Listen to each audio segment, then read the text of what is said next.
Mubadde mu complaininga ti abo baluddeko tewali bululu tewali kulonda mubakooye naye kati eno essaawa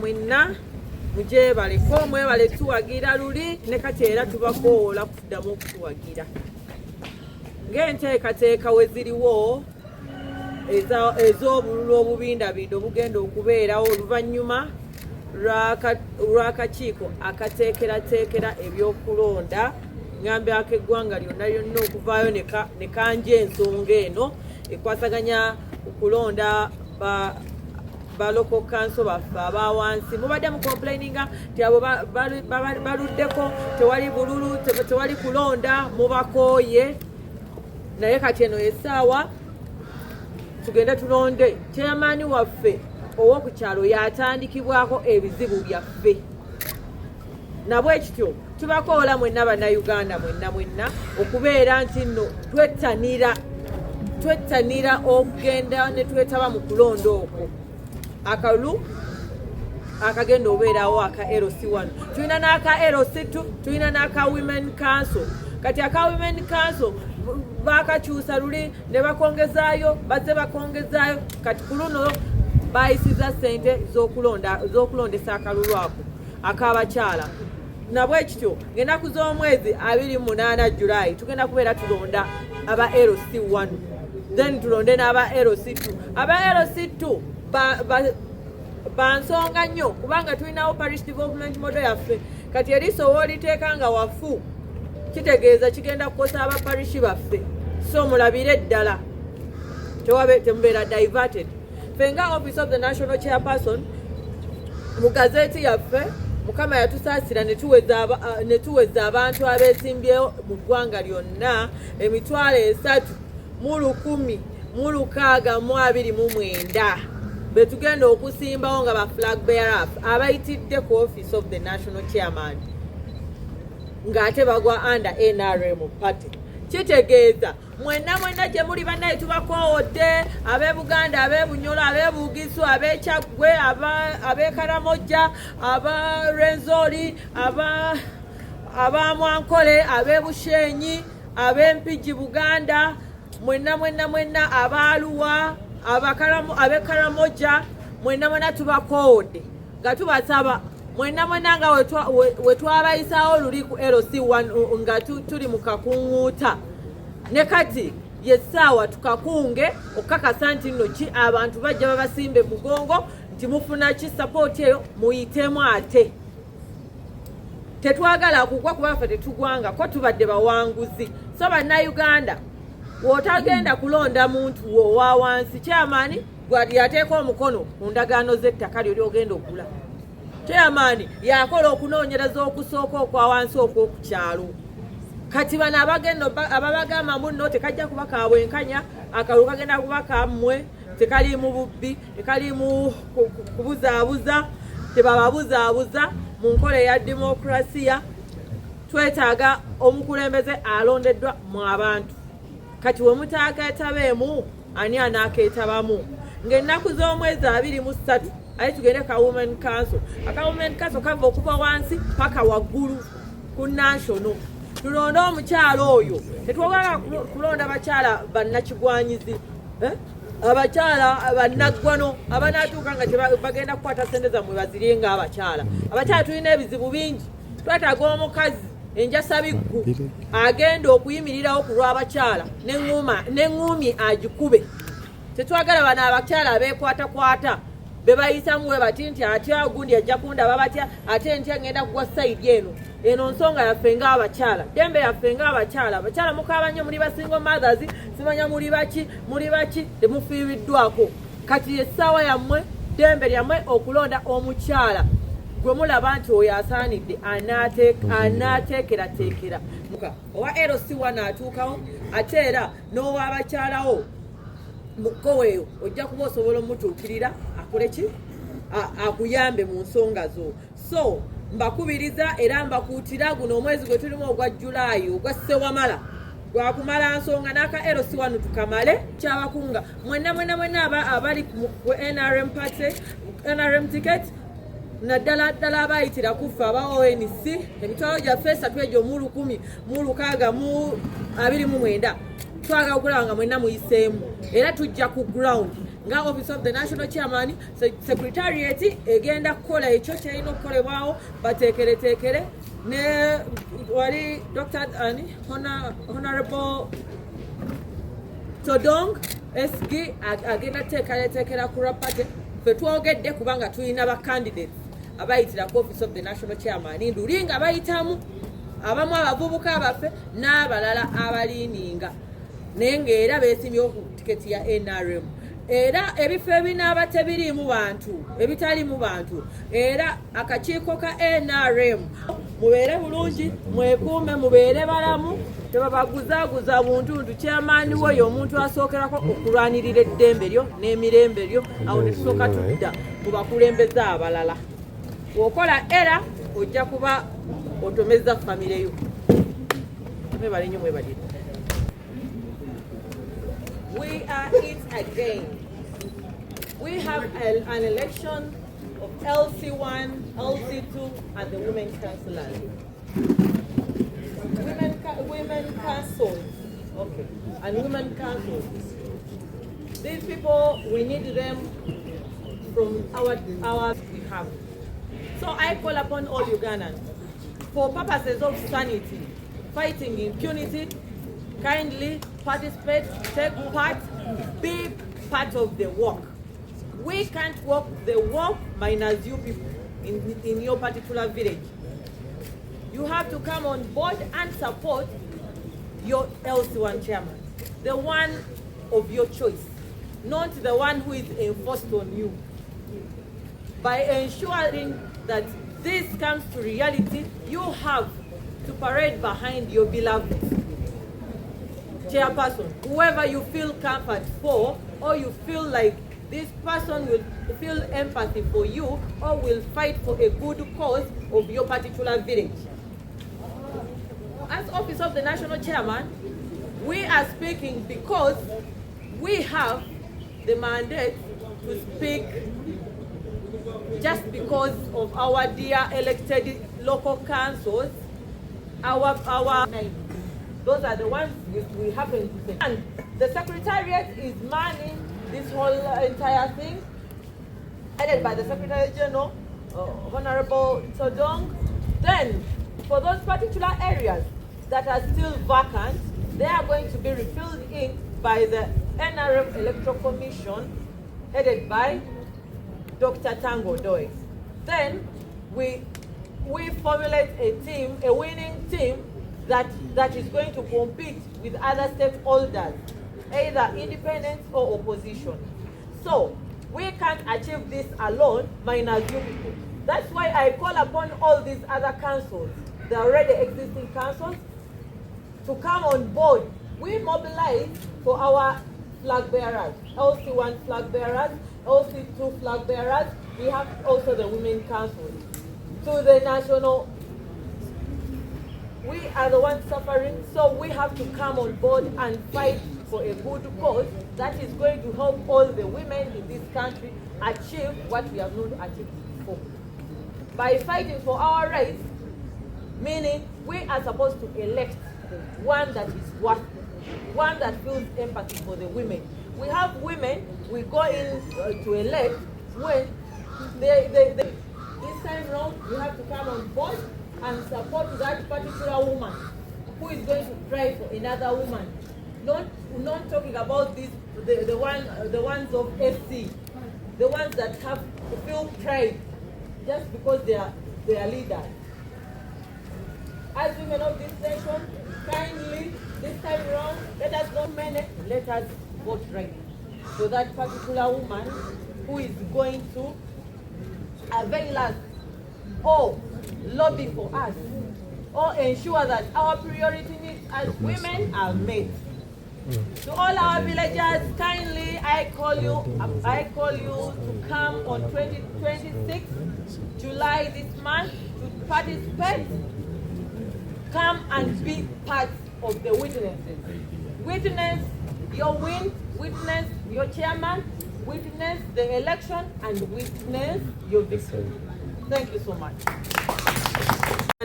Mwenna muje baleko mwebale tuwagira luli ne kati era tubakoola kuddamu okutuwagira ng'enteekateeka we ziriwo ez'obululu obubindabindo obugenda okubeerawo oluvannyuma lw'akakiiko akateekerateekera ebyokulonda ngambyako eggwanga lyonna okuvaayo ne kanja ensonga eno ekwasaganya okulonda ba local council baffe abawansi mubadde mu complaininga nti abo baluddeko tewali bululu tewali kulonda mubakooye naye kati eno essaawa tugende tulonde chairman waffe ow'okukyalo yatandikibwako ebizibu byaffe nabwe kityo tubakoola mwenna bannayuganda mwenna okubeera nti nno twettanira okugenda ne twetaba mu kulonda okwo Akalulu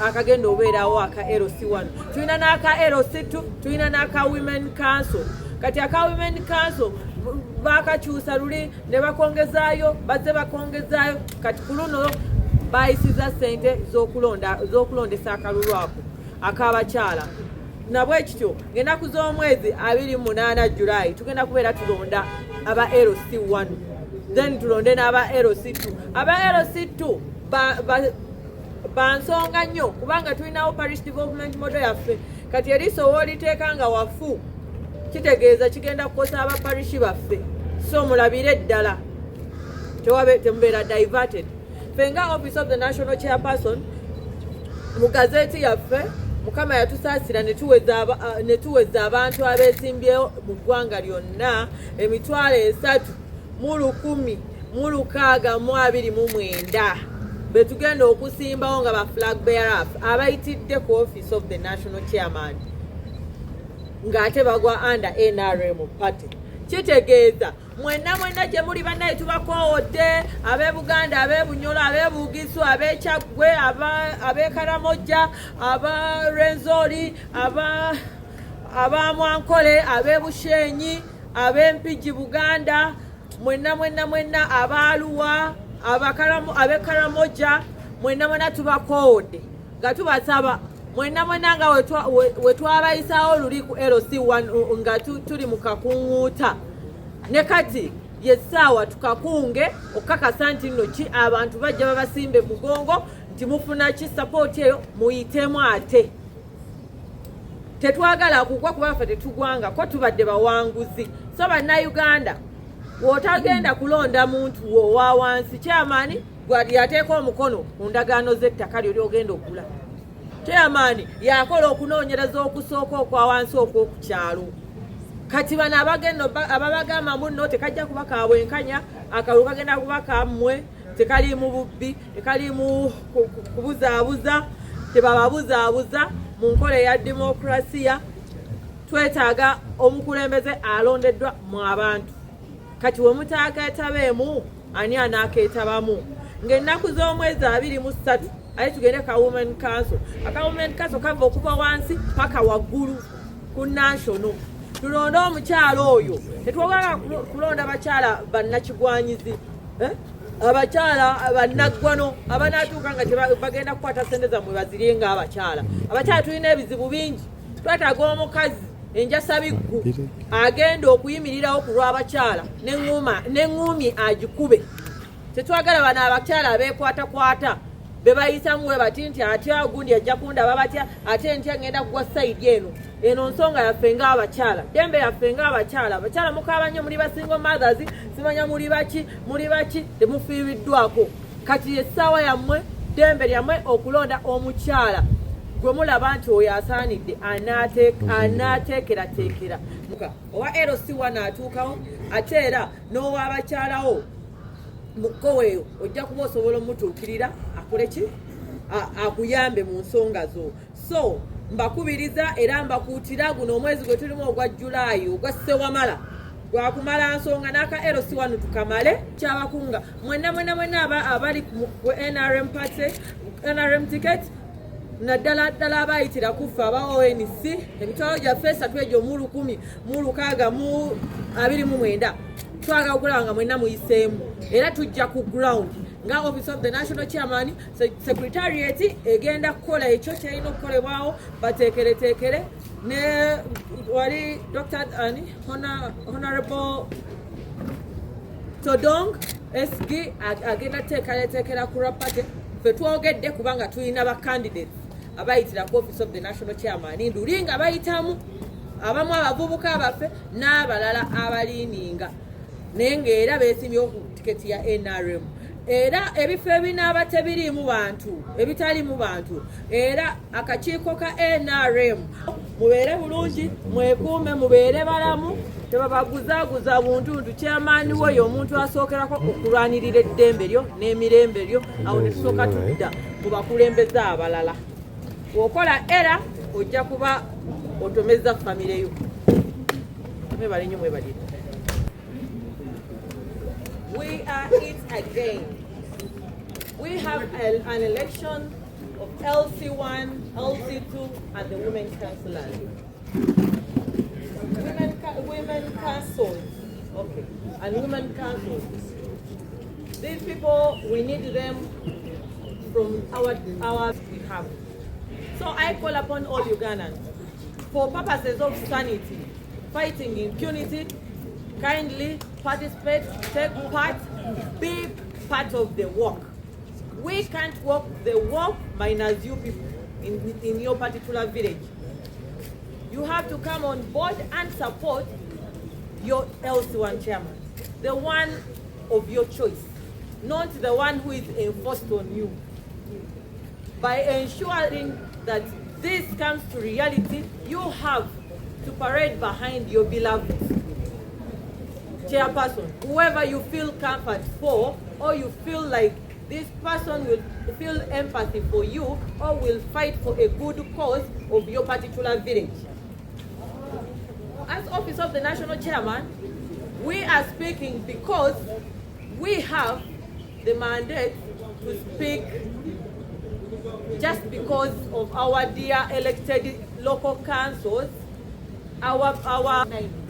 those are the ones we happen to say. And the Secretariat is manning this whole entire thing, headed by the Secretary General, Honorable Todong. Then, for those particular areas that are still vacant, they are going to be refilled in by the NRM Electoral Commission, headed by Dr. Tango Doi. Then, we formulate a team, a winning team, that is going to compete with other stakeholders, either independent or opposition. So we can't achieve this alone minus you people. That's why I call upon all these other councils, the already existing councils, to come on board. We mobilize for our flag bearers, LC1 flag bearers, LC2 flag bearers. We have also the women council. To the national, we are the ones suffering, so we have to come on board and fight for a good cause that is going to help all the women in this country achieve what we have not achieved before. By fighting for our rights, meaning we are supposed to elect one that is worth it, one that feels empathy for the women. We have women, we go in to elect when this time round we have to come on board and support that particular woman who is going to try for another woman. Not talking about this, the ones of FC, the ones that have to feel pride just because they are leaders. As women of this nation, kindly this time around, let us not many, let us vote right for that particular woman who is going to avail us or lobby for us or ensure that our priority needs as women are met.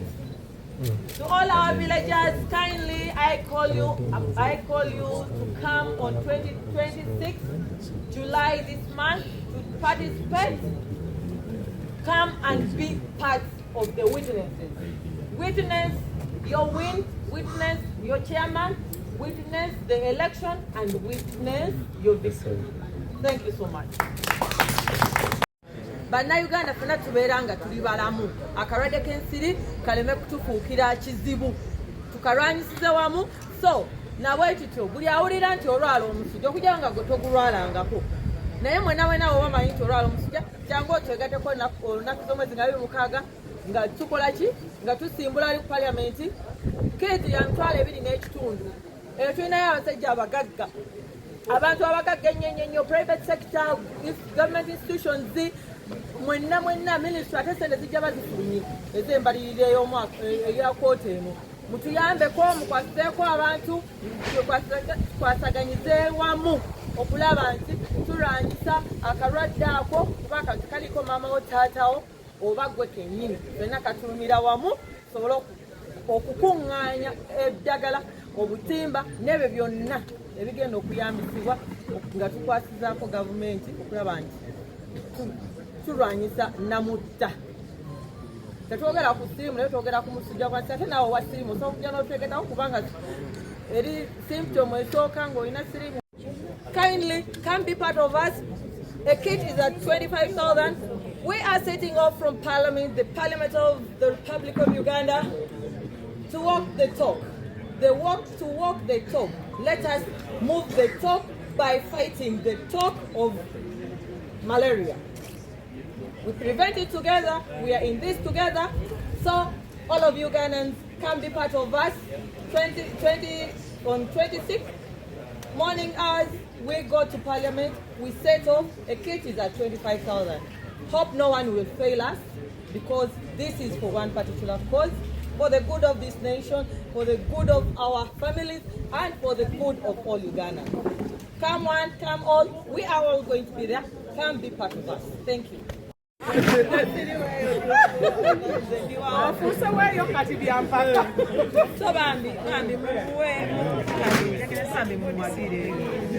Mama temuwulira ku jansi muwanyirira nnyo tajja batwaye bamwe kubanga naye ayinawo oweitingi.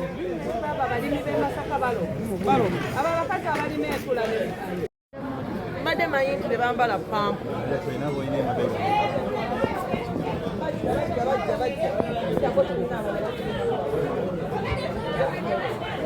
Bali awo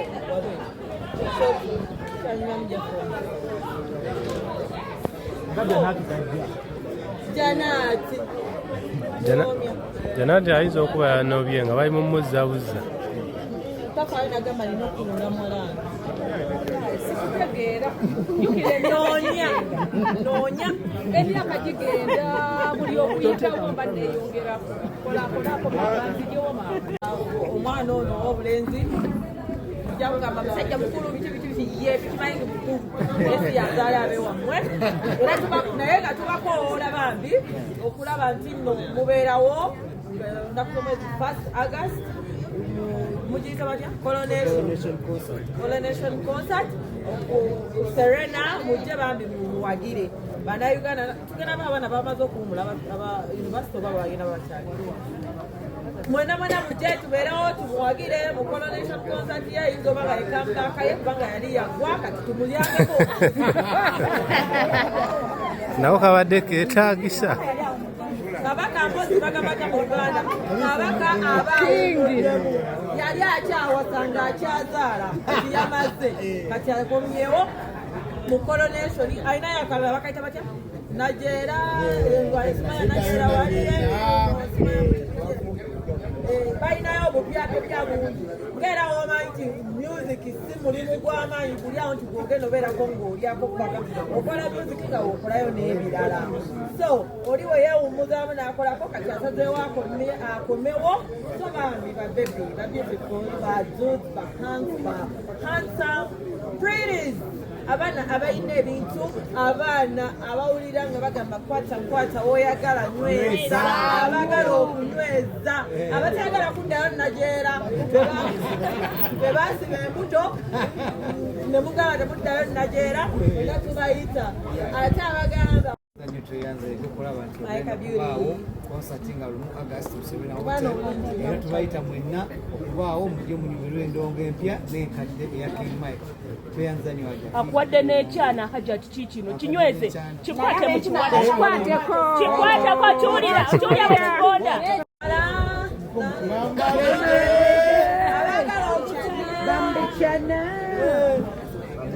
Mwenna mami tubayise bakwano mujje tumuwagire ayimbe ebintu ebyedda atekeko n'ebiriko kati ebipya bambi mujje tumuvibing up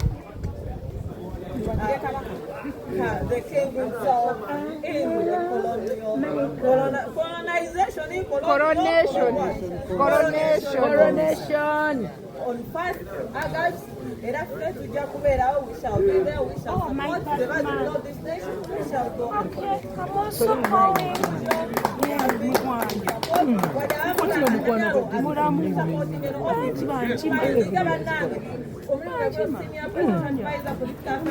stroke political assistant to the national chairman, stroke national coordinator. Nalo mbayitanga omuzzukulu omukulu n'abazzukulu ne muba ku main naye tukyali ku main so tubeereyo bambi tumuwagire olina kyotugamba